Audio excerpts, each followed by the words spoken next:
Hermoso desde afuera, pero cuando le quita la máscara y habla con las víctimas, descubre la otra cara de la moneda. La evidencia documentada que está a punto de ver le va a parecer increíble, pero es la pura verdad. Cuando se llevaron a mi familia, no tenía nada por qué vivir. Traté de matarme. Gracias a Dios que no lo hice. Creo que lo más duro para mí es que han puesto a mis propios hijos en contra mía. Quiero que sepa que las técnicas para lavar cerebros en esta organización son increíblemente eficaces. En representación de un creciente número de víctimas, Ed Decker y Dick Baer, ellos mismos también víctimas de esta poderosa organización, consultaron a una firma de abogados de Los Ángeles acerca de entablar juicio. Señor Baer, señor Decker, ¿qué es lo que quieran decirnos? Voy a hablarles de una inmensa organización, una corporación multimillonaria con riquezas en el mundo entero y con una increíble influencia. En nuestros archivos tenemos muchos casos de hogares que ellos han destruido. Considero que es una de las agrupaciones más falaces y peligrosas del mundo. Hay documentos que la vinculan con oculto y el satanismo. Señor Decker, no pongo en duda su sinceridad, pero me es muy difícil aceptarlo. Esas personas se precian de fomentar la unidad de la familia con rectitud y en una forma muy conspicua de moralidad y decencia. Es por eso nuestra enorme decepción. Y es lo que tenemos que averiguar. Hay que exponerlo, demostrar la verdad.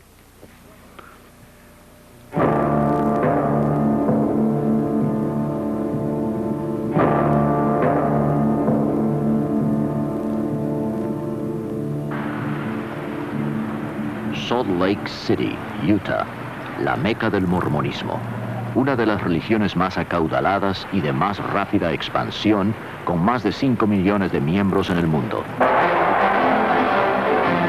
Por afuera, la iglesia mormona muestra una imagen de decencia absoluta, con énfasis en la unidad familiar.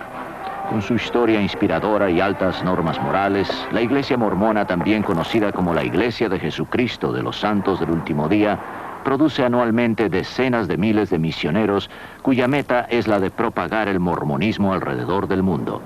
La mayoría de ellos son entrenados aquí, en la Universidad Brigham Young. A la mayor parte de nosotros nos parece que los mormones son verdaderos cristianos que viven su fe. Escuche al Dr. Harold Goodman, catedrático de esa universidad, ex obispo mormón. Ahora es presidente de las misiones.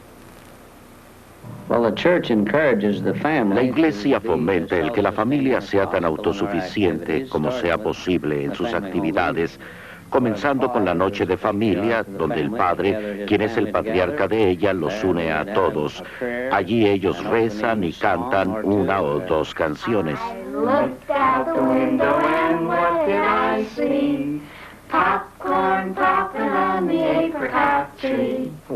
Somos una iglesia muy centrada en la familia, porque creemos que familias fuertes forman una nación fuerte, y naciones fuertes forman un mundo fuerte. La iglesia mormona ha crecido enormemente. En los próximos 50 años tendrá aproximadamente de 70 a 100 millones de personas. Esto es por muchas razones. Una es el vasto programa de misioneros que tenemos en todo el mundo. Ahora hay cerca de 28,000 misioneros en 180 misiones. Miles de los primeros miembros de la iglesia fueron reclutados en Inglaterra y traídos después a América en 1830. El señor Brian Grant es el director de Relaciones Públicas de la Iglesia Mormona en Gran Bretaña e Irlanda, donde la membresía ha aumentado un 1000% en los últimos 20 años. Supongo que la idea que tienen todos de los misioneros mormones es la de dos jóvenes en ropa oscura que andan por la ciudad en bicicleta y que llaman a su puerta en momentos inoportunos. En realidad tenemos un creciente número de mujeres jóvenes misioneras y también muchas parejas de gente retirada, libre de responsabilidades familiares que desean compartir el mensaje del Evangelio de Jesucristo. Tanta gente se ha unido a la iglesia, creo yo, debido a los principios del Evangelio, que les ha dado un buen entendimiento de quiénes son ellos, qué eran y en qué pueden convertirse. Jim y yo venimos de familias muy cristianas. Nosotros conocimos el mormonismo a través de un socio de Jim. Siempre tuve la idea preconcebida de que un mormón era alguien siempre vestido de negro y tenía 16 esposas, lo cual no era cierto desde luego. Esta gente parecía ser cristiana. Cualquier gente con que había estado y que era cristiana tenía los mismos atributos: bondadosa, cariñosa y de orientación familiar. Todo lo que hacían giraba alrededor de su religión. La gente de la iglesia mormona era tan amigable, me llevaban a bailes. Todos los chicos en la escuela me decían que estaban tan contentos de que yo me iba a unir a la iglesia mormona. Ellos me presentaron a su iglesia a través de su programa social, que era fabuloso. Y además mi familia estaba desunida, por eso lo seguí. Los jóvenes, por cierto, son la fuerza de la iglesia en el futuro. Consecuentemente, damos clases para los jóvenes los domingos. Tenemos eventos deportivos para nuestra juventud, actividades sociales con juegos y bailes.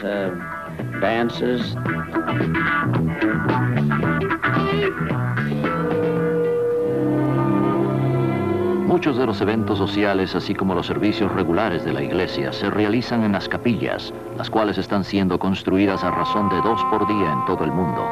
Sin embargo, las 2 docenas de templos mormones sirven un propósito completamente distinto. Allí no hay servicios religiosos, sino ceremonias secretas reservadas para unos cuantos. La meta de todo santo del último día es la de estar casado como unidad de familia en la casa del Señor. Allí reciben estas sagradas bendiciones que nos permitirán eventualmente, si lo merecemos, vivir y estar en la presencia de nuestro Padre Celestial. No todos los miembros de la iglesia van al templo. Eso puede ser algo que les sorprenda, pero para ser admitido al templo, uno tiene que tener lo que se llama recomendación para el templo. Tiene que recibir una entrevista satisfactoria de su obispo y de su presidente estatal. Allí se le hacen preguntas agudas sobre su valía, moralidad, si paga su diezmo completo. Esa es la única manera como podemos estar con nuestro Padre Celestial. De otra forma no podríamos estar en su presencia. Pasando por el templo y adhiriéndose a varias reglas tales como de abstenerse de tomar café o té, pagar una porción sustancial de sus ingresos a la iglesia mormona y ofreciendo trabajar gratis para varias organizaciones de la iglesia, el mormón valedero puede ser Dios en la otra vida, que gobierne en su propio planeta con un número de esposas diosas. Así que puede ver por qué el templo es tan importante para los santos del último día, porque si él merece entrar en él y recibir allí las ordenanzas y convenios sagrados y mantenerlos, es posible que eventualmente se desarrolle en un Dios también. Antes de que el nuevo templo de Seattle fuera cerrado a todos, excepto a un grupo selecto de mormones, a los visitantes se les dejaba echar un vistazo por dentro. Para muchos de estos mormones que vinieron de lugares muy remotos y esperaron horas bajo la lluvia, esta podría ser la única vez que se les permita entrar al templo. Dígame, ¿quién es el Dios Padre para usted? Él es como usted y yo, como todo ser humano. Así que es un hombre. Sí, lo es. ¿Cómo logró ser Dios? Pues, sí, siendo perfecto en todas formas. Así que si somos perfectos, podemos convertirnos como Dios. Para los mormones, los dioses y diosas, como lo predicó Joseph Smith, fueron una vez seres humanos igual que nosotros. Y a base de méritos se convirtieron en dioses. Se supone que hay billones de esos humanoides superdesarrollados en el espacio, gobernando sus planetas. Suena a ciencia ficción o a mitología. ¿Creen ustedes que la mayoría mormona piensa igual? En absoluto. Sí. Floyd C. McAlvin, autor del libro La ilusión mormona. Ellos creen que Dios progresó eternamente, que una vez fue hombre y se convirtió en Dios. Y allí viene su doctrina, de que todos pueden progresar hasta ser dioses. Por ejemplo, en artículos de fe tenemos esto de Talmage. Como es el hombre, así fue Dios una vez. Como es Dios, el hombre puede llegar a ser. Dioses y diosas no podrán declarar ante el jurado: La responsabilidad del jurado es la de ser escéptico. Tenemos que darle información que tenga pisos de verdad. Lo que ustedes nos están diciendo no nos lo van a creer, ¿no les parece? Yo creí durante 19 años. Hay que comprender lo peculiar que envuelve a la ceremonia matrimonial en el templo mormón. Ellos afirman que su divinidad está atada a la exaltación eterna a través del matrimonio y a través de la unidad familiar. La iglesia mormona me enseñó que para llegar a ser una diosa tenía que casarme con un mormón que estuviera en buenas relaciones con la iglesia. Y sin un marido que me llevara a través del templo, yo no podría irme al cielo para estar con mi Padre Celestial. De acuerdo con la teología mormona, los esposos y esposas que han logrado alcanzar la divinidad deberán poblar sus propios planetas mediante la procreación de tantos niños espirituales como sea posible. Desde que era niña se me enseñó que mi propósito principal era el de convertirme en diosa en el cielo para que pudiera multiplicarme. Y yo quería estar eternamente embarazada y mirar hacia abajo al planeta y decir que lo había poblado todo. La verdad es que hallo en extremo difícil pensar que los letrados y jueces mormones que conozco esperen convertirse algún día en dioses infinitos, poblando nuevos mundos y teniendo relaciones sexuales celestiales con sus esposas diosas. Pregúnteselo. Bueno, me daría mucha vergüenza. Y si es verdad lo que insinúan, que esas gentes piensan reproducirse por todo el universo, bueno, la verdad prefiero ignorarlo. Y como trabajamos con ellos... Por eso se guarda el secreto. Es por eso que ni los mismos mormones hablan de ello. También les da vergüenza. Oigan, el mormonismo se basa en la premisa de que un extraterrestre humanoide de una estrella de otro sistema llamada Kolob visitó la Tierra y en esa visita tuvo contacto con un muchacho de 14 años llamado Joseph Smith. Tenemos producido una película de dibujos animados para que vean la diferencia entre el mormonismo y el cristianismo. Quería que ustedes la vieran. Permítanme presentárselas ahora.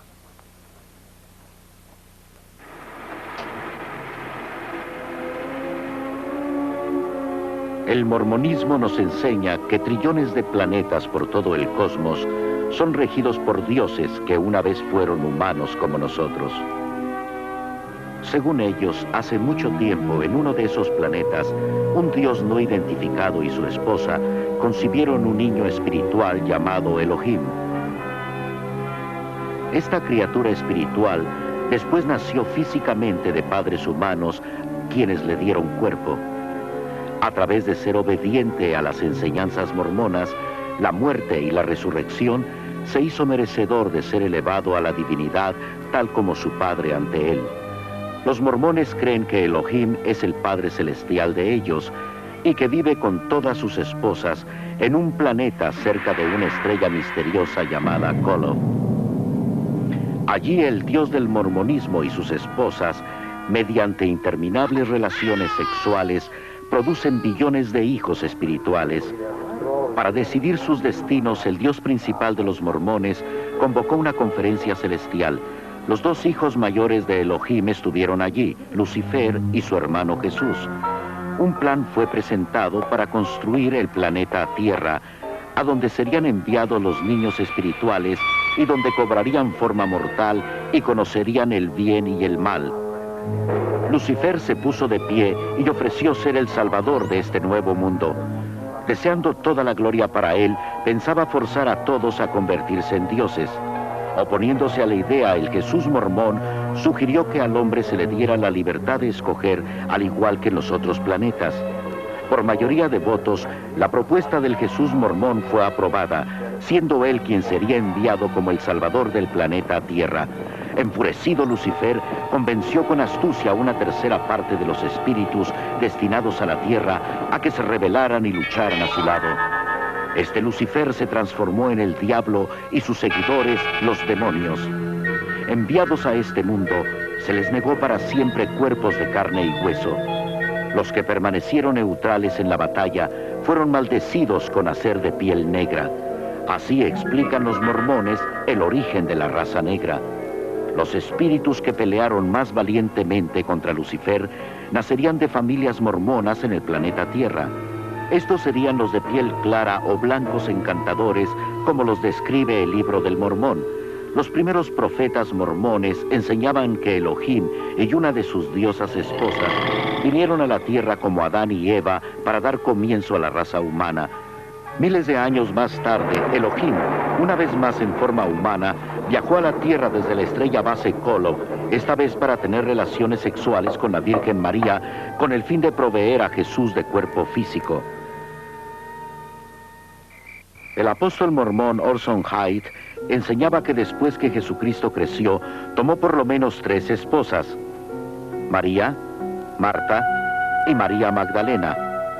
Por medio de estas esposas, el Jesús mormón, de quien Joseph Smith decía ser descendiente directo, engendró un número de hijos antes de ser crucificado.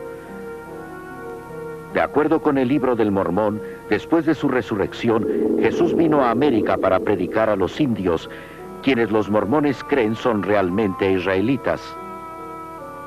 Así pues, el Jesús del mormonismo estableció su iglesia en América, tal como había hecho en Palestina.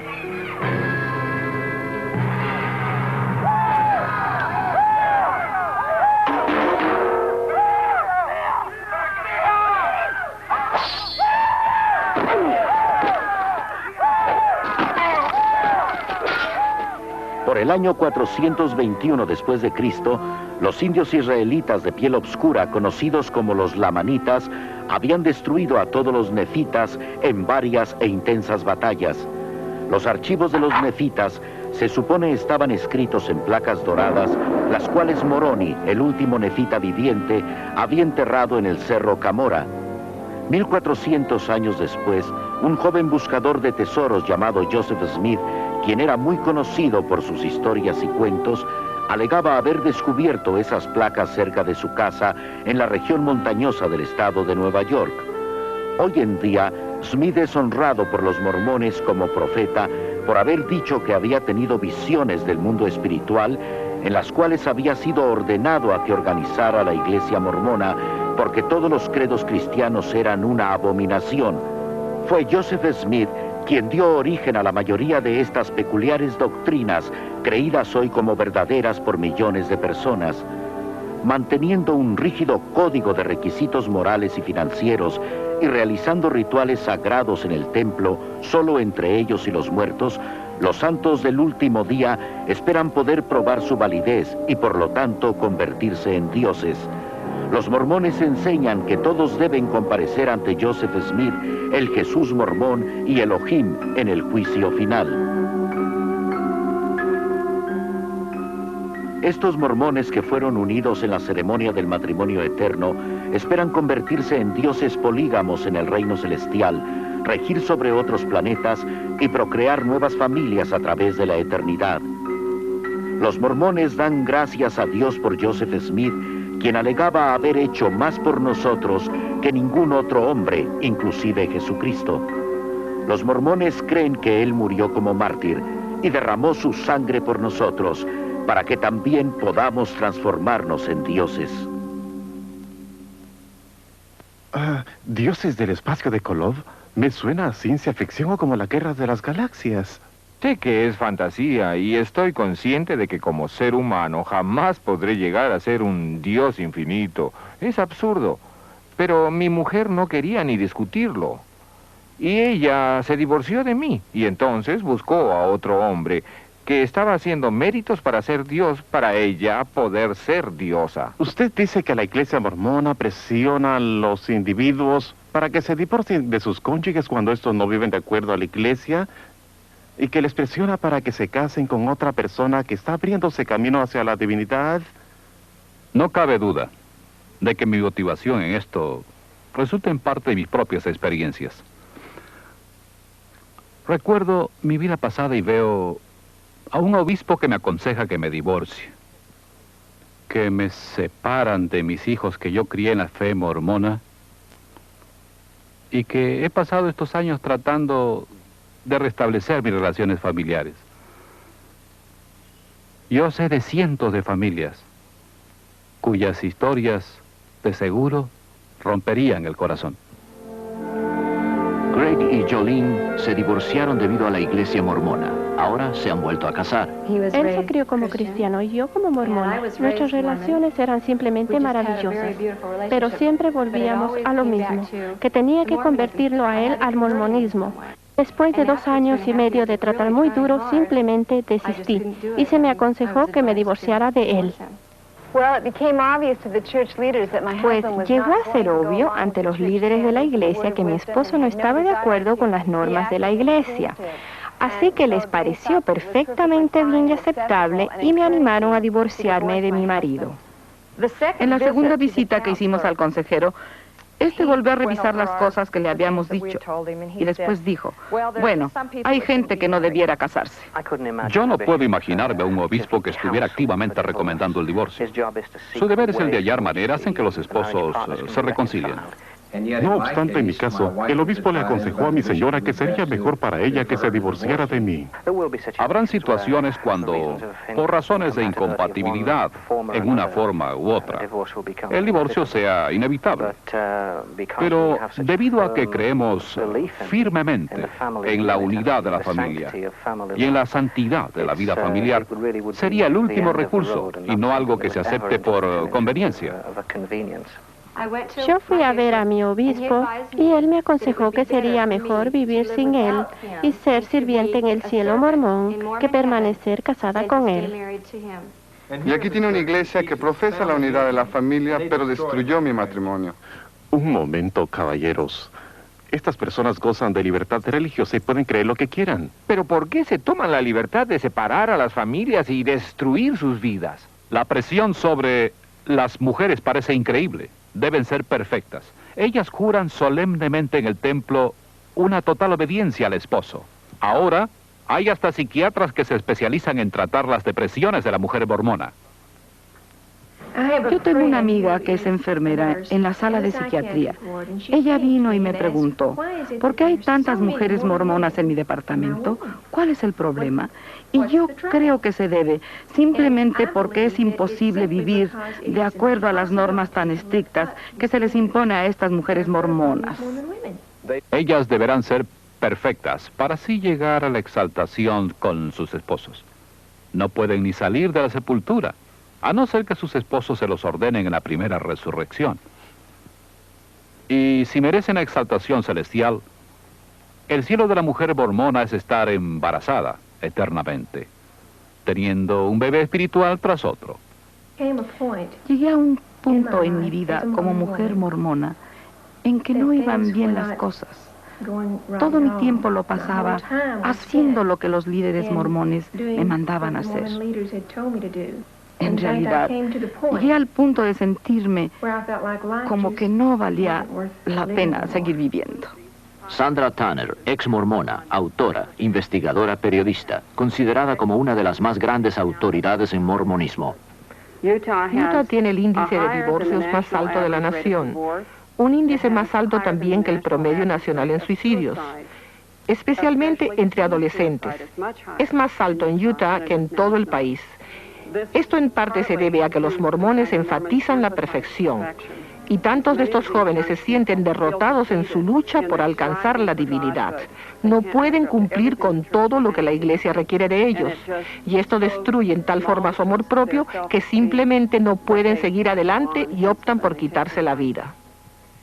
Siempre me sentí como que no estaba obrando lo suficientemente bien ante Dios. No podía pedir un hermano mejor. Gene y Perry Eliason, padre y hermano respectivamente del joven Kip, quien se suicidó a la edad de 16 años.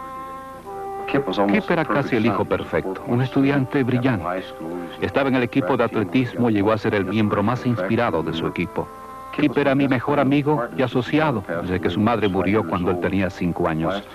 En los últimos 2 años, Kip estaba tan ocupado con las actividades de la iglesia que la mayoría de las otras cesaron.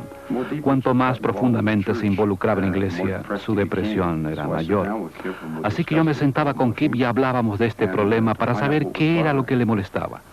Allí fue cuando me dijo que tenía sensaciones sexuales que iban directamente en conflicto con las enseñanzas de la iglesia. Cuando Kip fue a ver a los consejeros mormones, ellos solo reiteraron las enseñanzas de la iglesia, lo cual solo sirvió para que Kip se sintiera más impuro. Yo sé por lo que pasó Kip. Yo fui a la misma clase de entrevista. Era una presión tremenda por lograr ser perfecto todo el tiempo y merecedor de la divinidad. El único problema es que Kip lo tomó muy en serio. La iglesia mormona, con sus bonitos anuncios en el Reader Digest, quisiera hacernos creer que es una iglesia totalmente cristiana, pero lo que ve el de afuera no es lo que observa el que está dentro. Para los mormones, y en el libro del Mormón, la iglesia cristiana es la ramera de Babilonia. En sus típicas ceremonias ridiculizan al pastor, llamándole el mercenario de Satán. Una vez que ingresé a la iglesia, empecé a hacer preguntas y no era lo mismo. No era cristiana como nos habían dicho a mi mamá y a mí. No era así. Cualquiera que crea en Cristo es cristiano, y nosotros creemos que somos más cristianos que en cualquiera otra denominación, porque se nos ha revelado tanta información acerca de nuestro Redentor, nuestro Salvador, Jesús, el Cristo. A los mormones se les dice que usen terminología cristiana cuando hablen con posibles conversos. Palabras como Dios, Jesús y salvación, todas tienen diferentes significados para los mormones, pero los que no son mormones no lo saben. ¿Considera que el mormonismo es cristianismo? Sí, creemos en Dios el Padre Eterno, en su Hijo Jesucristo y en el Espíritu Santo. Hay tantas personas que solo tienen conocimiento parcial del Evangelio de Jesucristo. Nosotros creemos que la Iglesia de Jesucristo de los Santos del Último Día tiene todo el Evangelio completo. La primera visión de Joseph Smith es la piedra angular de la iglesia mormona, pero hay 9 versiones que se contradicen entre sí. Los líderes mormones están ocultando deliberadamente a usted la verdadera historia de su religión, porque saben que le sería muy difícil creer que viene de Dios si usted viera cómo es que realmente ha sido estructurada. En la reseña no publicada vemos que fue Jesucristo quien Joseph Smith dijo primero que se le había aparecido. La segunda vez que escribió su relato unos años después, dijo que muchos ángeles se le habían aparecido. Cambia las fechas, cambia la edad que tenía, cambia su motivación, el por qué había ido a los bosques a orar, cambia quién estuvo allí y cambia el mensaje que le dieron. Así que si nos estuviera relatando algo que él realmente vio y oyó, pensamos que debe haber sabido desde el principio si fue Dios o Jesucristo quien se le apareció o ambos. ¿Cuál fue su mensaje y cuándo sucedió? No obstante, le vemos cambiando el cuento. Si usted fuera testigo de un accidente y alguien le preguntara cómo ocurrió, si diera 3 versiones tan divergentes como esas 3 lo son, la gente diría que usted no pudo haber presenciado el suceso. La iglesia mormona de continuo cambia sus escrituras y los cambios son increíbles. Hay cientos de ellos. Recientemente ellos canonizaron la 137 sección de la Doctrina y Convenios. Cuando yo leí esto por primera vez, constaté que habían omitido más de 200 palabras de la antigua revelación que redactó Joseph Smith. ¿Por qué omitió la iglesia esas 200 palabras? Porque contenían 3 revelaciones que eran descaradas y falsas profecías de Joseph Smith. ¿Sabía que Joseph Smith decía que la luna estaba habitada por gente que vestía de cuáquera y que vivían hasta los 1000 años de edad? Y Brigham Young lo secundó cuando dijo que no solo la luna estaba habitada, sino que también el sol. Creo que alguna de la literatura antimormona más enérgica son las mismas publicaciones mormonas. Si yo afirmara que Joseph Smith y Brigham Young eran profetas del Dios viviente, yo tendría que ser polígamo. La verdadera doctrina enseña que no existe la vida perdurable sin una relación polígama.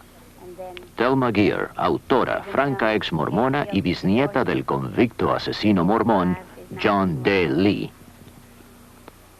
Sentada aquí me acuerdo de mi bisabuelo John D. Lee, quien fue un pionero mormón y guardaespaldas de Joseph Smith y Brigham Young, cuando estos visitaban secretamente a sus numerosas esposas.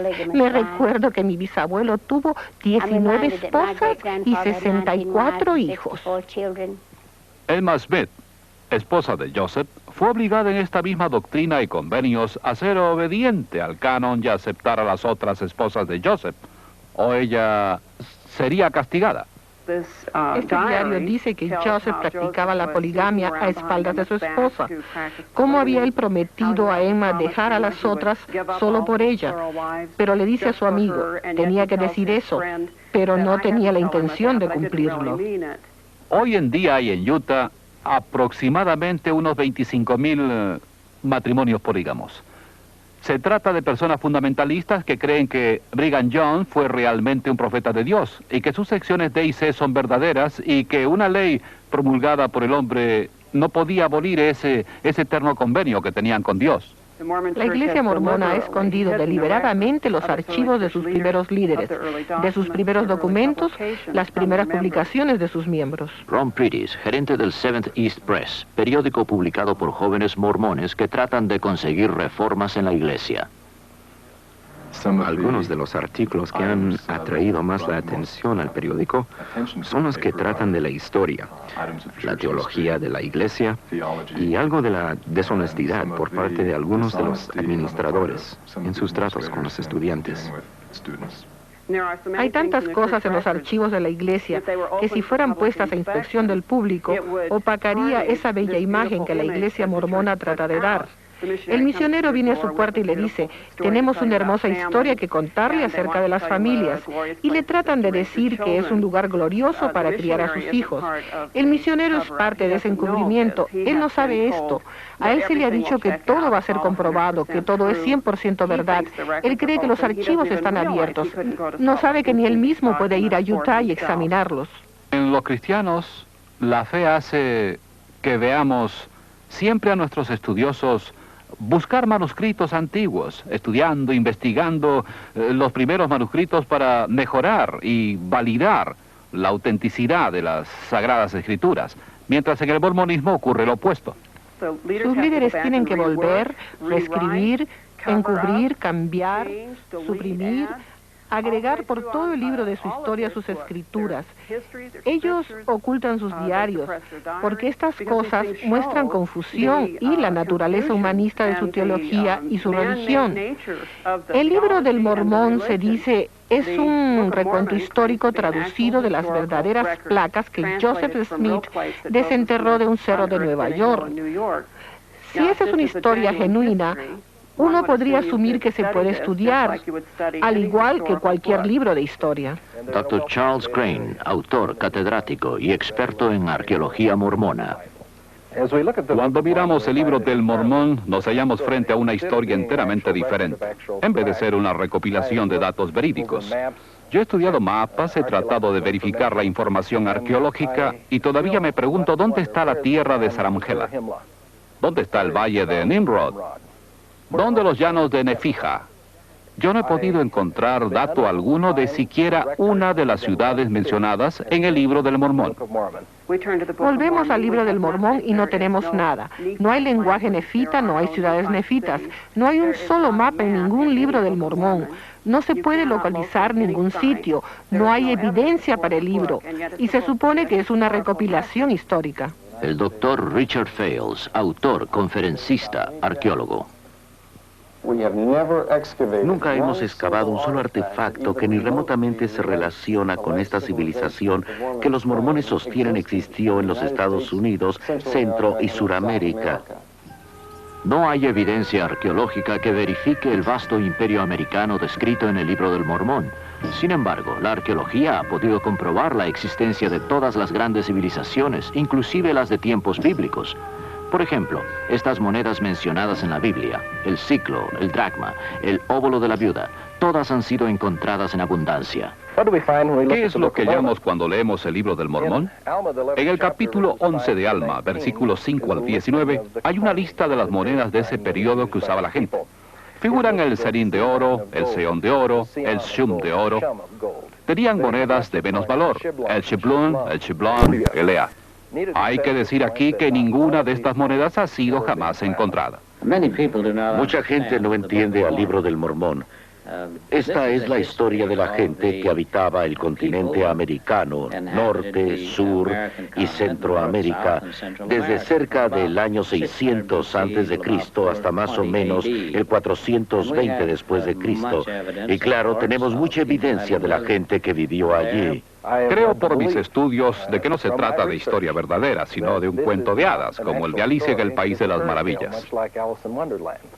Décadas de investigaciones realizadas por los arqueólogos no han producido ni pizca de evidencia acerca de la gente, los lugares o eventos del libro. Y los misioneros mormones van por todo el mundo convirtiendo al mormonismo mediante la explicación de que la arqueología ha comprobado que el libro del Mormón es verdad.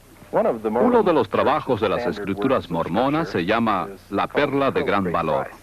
En él se halla el libro de Abraham, que según alegaba Joseph Smith, fue traducido de unos fragmentos de papiro que le compró un egiptólogo que estaba de paso por el área.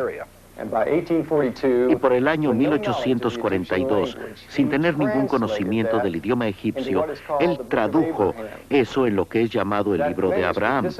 Ese manuscrito desapareció hasta 1967. Ahora ha salido a la superficie. Varios egiptólogos famosos lo han leído, lo han traducido y han descubierto que no tiene nada que ver con los tiempos de Abraham. Joseph Smith no logró traducir bien ni siquiera una palabra. Lo que hizo fue tomar una letra que parece una E al revés y la tradujo en 76 palabras con 7 nombres. Bueno, hay ciertas cosas que avergüenzan a la iglesia. Nunca deja de sorprenderme el número de personas inteligentes que hay en la iglesia mormona que aún aceptan cosas que no pueden ser sustanciadas. Se encierran tanto en ello que les da miedo volver a mirar. Muchas veces nos hallamos con gente que ha admitido que prefiere aceptar lo que dicen los líderes de su iglesia que sentarse con nosotros a estudiar los hechos.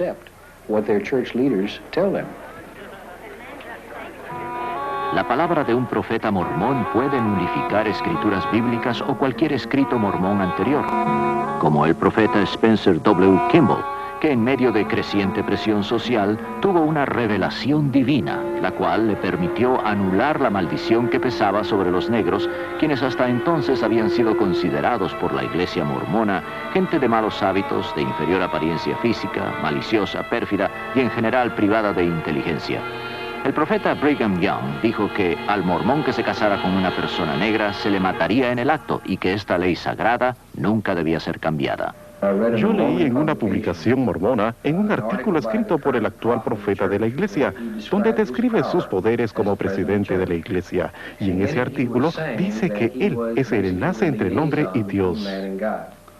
Nosotros creemos que el profeta más importante es el actual profeta. Así que cuando él habla como profeta, creemos que es como si el Señor estuviera hablando. La finalidad de la teología mormona no se basa en la evidencia de evaluar las escrituras, sino por completo en un fuego en el pecho.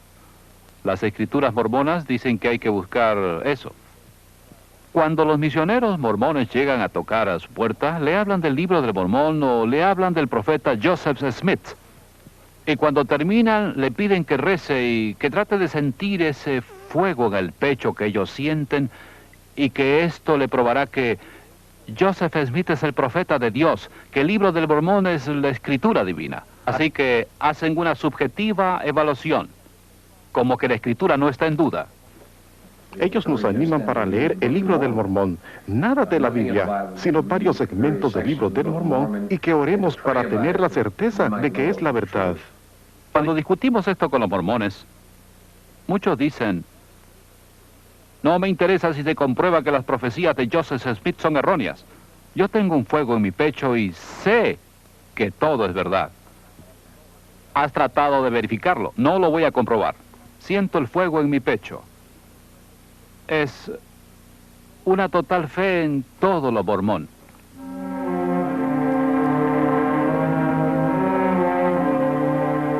Esta es una reproducción fílmica de ceremonias mormonas secretas que ni la mayoría de los mormones jamás ha visto, y aquellos que las han presenciado han jurado nunca revelar estos secretos bajo pena de muerte. La ejecución de la pena de muerte es representada con el dedo pulgar derecho debajo de la oreja izquierda, pasándolo por sobre la garganta hasta la oreja derecha y dejando caer la mano al costado. Los que hemos pasado por el templo hemos jurado solemnemente consentir que nos corten la garganta y que nos arranquen el corazón y otros órganos vitales. La ejecución es representada pasando el pulgar rápidamente a través del cuerpo y dejando caer los brazos a los lados. En la boda en el templo mormón, los novios son unidos por una eternidad en rituales similares a los de los masones. Sin esta ceremonia, nadie puede entrar ante la presencia de Joseph Smith y ser convertido en Dios. Hermano Pratt, teniendo la autoridad, te lavo en preparación para tu consagración por y en representación de John Kimball, quien falleció para que tú quedaras limpio de la sangre y pecados de esta generación. Y Bradford, te lavo en preparación para tu consagración por y en representación de Eliza Barrett. Eliza Barrett, quien falleció para que quedes limpia de la sangre y pecados de esta era. Te lavo la cabeza para que el cerebro quede despejado y activo. Tus ojos para que puedas ver y discernir entre la verdad y el error. Miles de ceremonias ocultas son realizadas por los muertos para que ellos también reciban los beneficios del mormonismo. A los mormones se les estimula para que tengan comunicación con los muertos, y no es raro que demonios personificando a los muertos se les aparezcan a los mormones diciéndoles que ellos se han convertido al mormonismo en el mundo de los espíritus. Tus entrañas para que seas fructífera, te multipliques, puebles la tierra y puedas gozar en la posteridad. Tus órganos vitales y tus intestinos para que sean fuertes y saludables en sus funciones. Tus senos para que sean el receptáculo de los principios virtuosos y puros. Nuestro profeta viviente dice que la iglesia tiene 3 propósitos. Uno es proclamar el evangelio del cual hemos hablado. El otro, perfeccionar las vidas de los santos. Y el tercero, redimir a los muertos. Por eso estamos trabajando activamente en investigar los nombres y lugares de nacimiento de nuestras familias, así como de tantos otros mortales como podamos. Lo que distingue a la Iglesia mormona de todas las otras religiones principales es su fanático programa para evangelizar a los muertos. Debido a esto, la Iglesia mormona cuenta con el centro genealógico más grande del mundo, operado por un personal de más de 600 empleados que separan y catalogan las listas de los censos, registros de las iglesias, testamentos y otros documentos. Esta información es transferida a microfilm y guardada aquí, a 20 millas de Salt Lake City. Yo hago las investigaciones y después llevo los nombres al templo y los hago bautizar y los hago guardar en la casa del Señor en unidades familiares selladas. Cuando un mormón pasa a través del templo para tomar sus dones, se le da un par de juegos de ropa interior bendita para que la lleve puesta todo el tiempo. Esta ropa se supone que sea mágica y que es un material protector que lo mantendrá lejos de todo daño si es que vive de acuerdo al Evangelio de los Santos del último día. Pero francamente hablando, es quizá el tipo de tela más feo y deshumanizante que uno pueda ponerse. No hay estadísticas que prueben que estas prendas de vestir hayan salvado a alguien. Aunque los mormones hacen circular relatos de cómo por sus poderes mágicos esas prendas les han salvado de muertes horribles y de toda clase de accidentes. O han ido al hospital a dar a luz y no han querido quitársela. Un médico ha tenido que cortarla para que pudieran hacer el bebé. Después de ayudar a mi abuela a bañarse y salir de la tina, le secábamos la pierna izquierda, le poníamos la prenda limpia en esa pierna y solo entonces podía quitársela de la pierna derecha. Se supone que la prenda debe llevarse puesta junto a la piel, con su otra ropa interior encima. Eso es para proteger su cuerpo, como usar una patita de conejo. Es superstición. Joseph Smith estaba muy inmiscuido en lo oculto.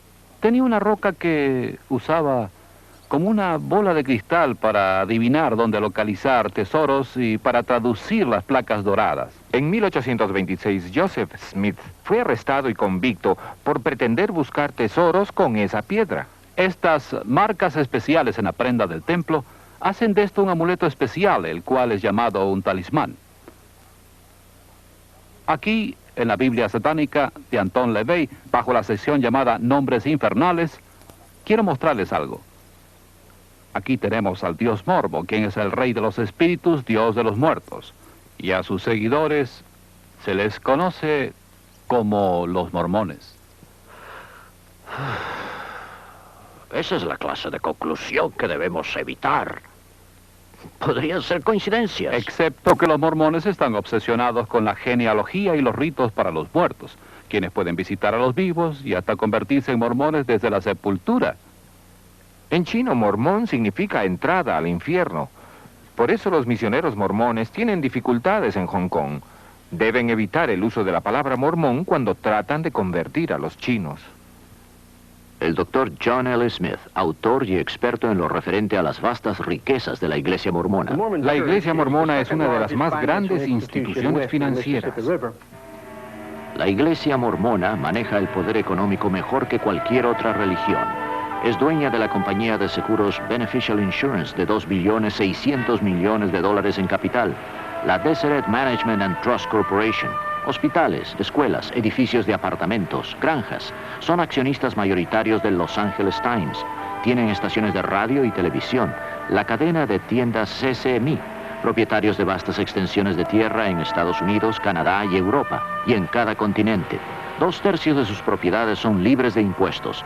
Miles de millones de dólares son recolectados de miembros de la Iglesia a través del programa mandatorio de diezmo.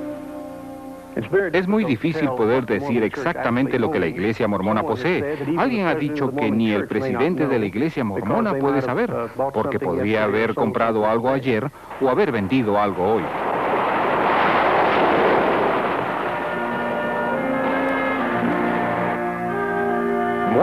Los mormones son dueños de una gran parte de Hawái y constituyen una de las principales instituciones financieras de esas islas.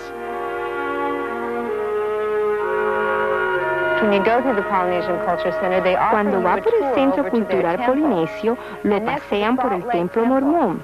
Después del Templo de Salt Lake, el hawaiano es el que tiene más visitantes. Le muestran una película de la Iglesia mormona y le hacen firmar el libro de huéspedes. Después su nombre y dirección es pasado a un misionero donde usted vive. Ya de vuelta en casa de su viaje a Hawái, el misionero mormón golpeará su puerta y le preguntará qué le pareció su visita al templo y si le gustaría saber más acerca de la iglesia. Y así es como tratan de diseminar la doctrina del mormonismo. Los mormones también reclutan miembros de puerta en puerta, mediante centros de visita, los Boy Scouts e instituciones educacionales, y a través de los hoteles Marriott, controlados por la Iglesia mormona y que coloca literatura mormona en todos los cuartos. Y en cuanto a eso de crear una sociedad ideal, Utah, cuya población es mormona en un 75%, está a la cabeza en fraudes y quiebras económicas, y es uno de los estados con el índice más alto en divorcios, suicidios, abuso de menores, adolescentes embarazadas, enfermedades venéreas y bigamia. Hay mucha gente en la Iglesia mormona que tiene dificultades en creer en ella. Hay muchos que no creen en nada realmente. Mi hijo se dio cuenta después de unos 5 o 6 meses de que había cometido un error uniéndose a la Iglesia mormona. Y lo que más influyó para que abriera los ojos fue esa ridícula idea de que los mormones le pueden enseñar a uno a ser un dios. Yo me acuerdo de haber ido a hablar con el obispo poco antes de que decidiera salirme de la iglesia. Y le pregunté, ¿dónde está el amor en esta iglesia? Con lágrimas en los ojos le dije, yo no me siento querida. Siempre oímos todo esto del amor y cómo estamos cuidando a todos. Y las noches de familias. Pero ¿dónde está el amor? ¿Por qué no me siento querida? Y él se quedó ahí sentado, mirándome, como si no tuviera ni pizca de sentimientos. El mormonismo falsifica la Biblia, lo hace con todas las iglesias, y cuando el mormón comienza a perder la fe en su religión, siente que ya no hay nada en qué creer. Yo creía que si la iglesia mormona no era la verdadera iglesia de Dios, entonces no había ninguna otra. Tenía tantos testimonios de la iglesia mormona. Cuando estaba creciendo, a través de toda mi niñez, mis hermanos y yo éramos muy unidos. Desde que me salí de la iglesia mormona, no hay relaciones entre ellos y yo. Una de las reglas de la iglesia mormona es que si usted quiere ir al templo, no puede asociarse con un miembro apóstata. Eso es lo que ellos me llaman ahora. Después que me salí de la iglesia, muchos de mis amigos no me hablaron más. Ahora, Aunque yo me salí de la iglesia por mi propia voluntad, porque sabía que no era la verdadera, fui excomulgada por la iglesia mormona. Y esta excomunión es una palabra muy sucia. Casi todos nuestros amigos mormones simplemente no querían nada con nosotros. El enamorado que tenía cuando estuve en la Universidad Brigham Young no quería nada ya conmigo. Él se estaba preparando para su misión, no quería ni hablarme. Y me dijo, tú no vienes al templo conmigo, eso es todo. A mis amigos se les dijo que no se juntaran conmigo. Estos dos hijos nuestros estaban en la universidad y me traían algunos jóvenes mormones para que hablaran conmigo. Alguien del instituto les había dicho que nosotros habíamos sido excomulgados por adulterio. Y esa es una mentira infame. En Utah es muy duro cuando uno se sale de la iglesia mormona y es divulgado públicamente.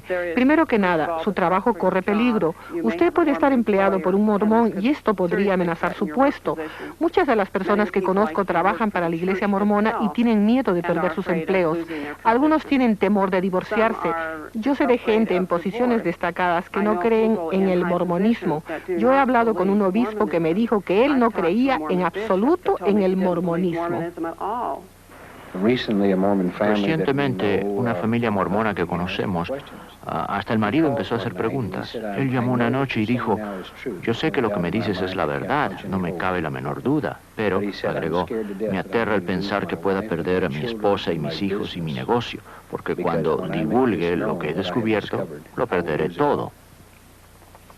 La motivación que tienen es que el mormonismo es bueno para criar a los hijos, es el camino fácil, y si ya está aquí, ¿por qué revolver las cosas? El peligro más grande era que ellos me aceptaron, y yo creyendo que estaba en una iglesia cristiana, y no lo era, era un culto. En vez de volver a uno de los trabajos regulares de la iglesia, yo me dirigí a la Biblia y comencé a leerla y decidí hacerlo de cabo a rabo. Y en el tercer capítulo de Génesis estudié cómo fue que Eva se dejó convencer por Satán y comer el fruto que le convertiría en diosa. Y después en el capítulo 14 de Isaías, Lucifer fue arrojado del cielo porque él también quería ser igual o más poderoso que Dios. Yo empecé a estudiar la Biblia, aprendí quién era el verdadero Jesús, el verdadero Dios, y comencé a entender que el Dios del mormonismo no era el Dios de la Biblia.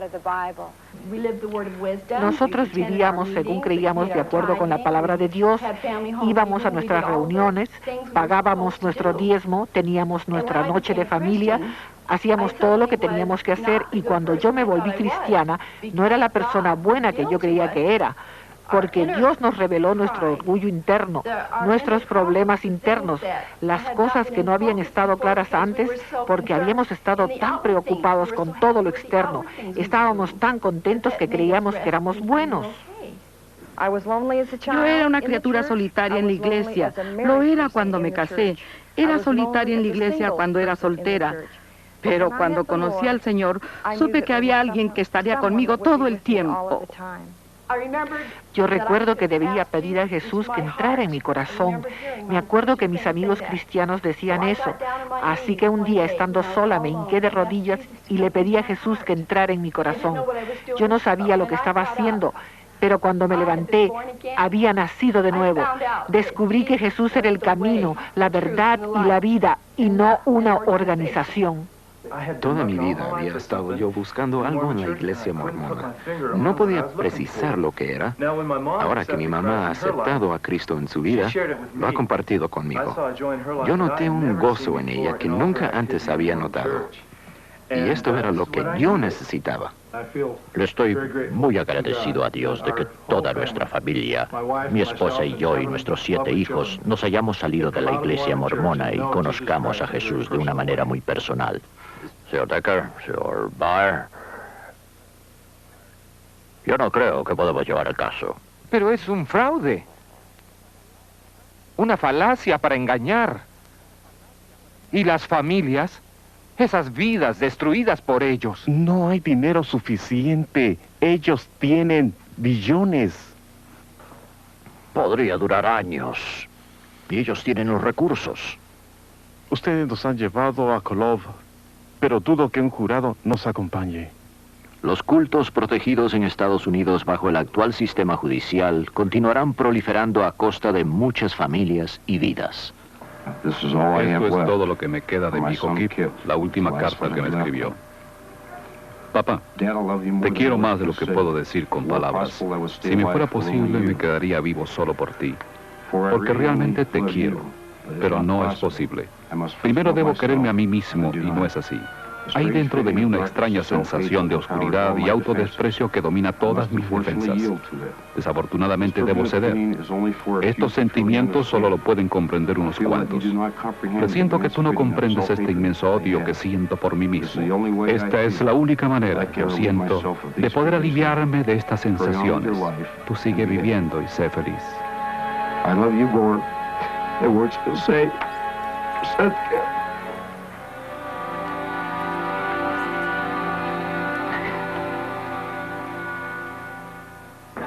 Si tuviera que irse, ¿qué es lo que más echaría de menos? ¿Irme de dónde? ¿De la iglesia? Prefiero morirme. Muy buenas tardes, señora. Somos de la Iglesia de Jesucristo de los Santos del Último Día.